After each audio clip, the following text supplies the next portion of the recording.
মুর্শিদাবাদের ঐতিহাসিক সোনারুন্দি রাজবাড়ির পুকুর। বিশাল বিশাল মাছের জন্য বিখ্যাত এই পুকুর। মাছ দেখতে আসেন পর্যটকরা, কিন্তু কি হয়ে গেল সেই সব মাছেদের? পুকুরে ভেসে উঠল বিশাল বিশাল মাছের মরদেহ।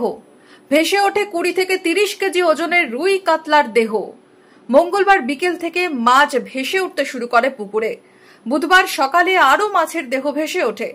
কিভাবে এত মাছের মৃত্যু হলো? ভরতপুর 2 নম্বর ব্লকের ফিশারি এক্সটেনশন অফিসারের দাবি, প্রাথমিক অনুমান পুকুরে অক্সিজেনের ঘাটতির জন্যই এই ঘটনা। বাকিটা আরো পরীক্ষার পর জানা যাবে। পুকুরে হাই স্টক রয়েছে এবং অক্সিজেনের একটা ঘাটতি বুঝতে পারলাম, এবং গ্যাসেরও একটা সম্ভাবনা রয়েছে। তো তার জন্য যা প্রিকশন, যা ব্যবস্থাপনা, যা মেডিসিন আমি প্রেসক্রাইব করে দিয়েছি, বলে দিয়েছি, সব কিছু ব্যবস্থা করা হচ্ছে।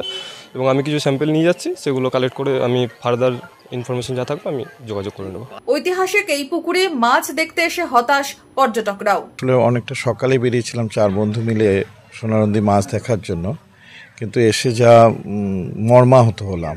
এত বড় বড় মাছ ওরকম মারা গেছে এবং গোটা পুকুরে এখনও প্রচুর মাছ ভেসে আছে। সত্যি সে ভীষণ কষ্টের। কারণ এখনও জানা যাচ্ছে না বা বুঝতে পারছি না, হয়তো পরে জানা যাবে, কিন্তু ভীষণ কষ্ট পেয়েছে। এটা এর আগেও আমি সোনারুন্দি অনেকবার এসেছি এবং মাছ দেখার জন্যই এসেছি, কিন্তু এবার মনটা ভীষণ ভেঙে গেল। রাজবাড়ির দায়িত্বপ্রাপ্তরা জানাচ্ছেন, এই ধরনের ঘটনা আগে ঘটেনি। কিভাবে ঘটলো চিন্তিত তারাও। আমরা কালকে জেনেছি, কালকে বিকেলে দিকে দেখলাম পুকুরে মাছ এক আধটা ভাসছে। তারপরে ওই সময় একজন মৎস্য ব্যবসায়ী ছিল, যাদেরকে আমরা রাজবাড়ির সম্পত্তি তাদেরকে লিজ দিয়েছি। তারাই বলি যে এই একটা ওষুধ না, পটাশিয়াম পারম্যাঙ্গানেট বলে একটা ওষুধ আছে, ওষুধটা দিলে পরে কেটে যাবে। ওষুধও সকালবেলা দেওয়া হয়েছে।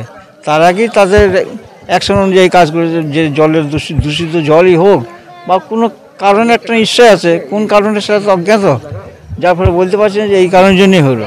ঘটনায় প্রশ্ন উঠছে সোনারুন্দির ঐতিহাসিক পুকুরে মাছেদের যত্ন নিয়েও। Bureau report, Madhyabanga news.